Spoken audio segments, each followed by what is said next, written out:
turgut نور گل علب سن 1200 میں پیدا ہوئے اور سن 1323 عیسوی یعنی 123 سال میں ایک جنگ کے دوران شہید ہوئے۔ شہریت سلطنت عثمانیہ۔ ترگت علب ارتغل کے سچے دوست، ساتھی اور ہمدرد تھے۔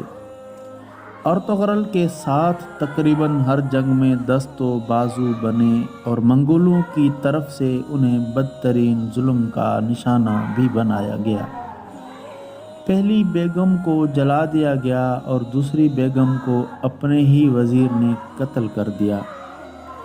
منگول اور صلیبیوں کی سب سے بڑی کاوشوں میں سے ایک کاوش یہ بھی رہی کہ وہ ترگت علب کو اپنے ساتھ شامل کر لیں، مگر ترگت علب نے وفاداری کو اپنائے رکھا۔ ارتغرل کی وفات کے بعد ترگت علب سلطنت عثمانیہ کے بانی عثمان اول کے بھی وفادار رہے اور حکومت میں ان کے معاون تھے اور آخر وقت تک میدان جنگ میں سرگرم رہے۔ بچپن میں منگولوں نے ان کے والدین کو شہید کر دیا۔ ان کا ہتھیار ان کا مشہور کلہاڑا تھا اور وہ واحد جنگجو ہیں جنہوں نے تیغ و سنان کے بجائے کلہاڑے کو اپنا ہتھیار بنایا۔ ان کا مقبرہ ترگت علب گاؤں انگول ترکی کے قبرستان میں واقع ہے۔ ارتغرل غازی کے مقبرے کے باہر ترگت علب کے نام سے منسوب ایک اعزازی قبر بھی ہے جو ان کی اصلی آرام گاہ نہیں ہے۔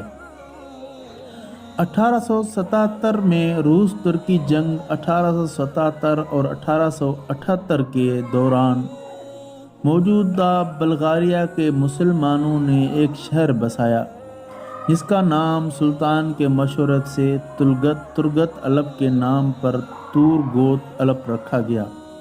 1986 میں اس علاقے کو قصبے کا درجہ دیا گیا۔ یہاں کی معیشت کاشتکاری پر منحصر ہے۔ اہم فصلوں میں تمباکو، کپاس، زیتون، ٹماٹر اور گیہوں ہیں۔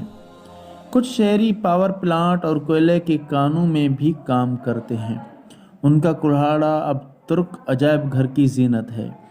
کلہاڑا 92 سینٹی میٹر طویل اور 1650 گرام 1 کلو اور 650 گرام یعنی وزنی تھا۔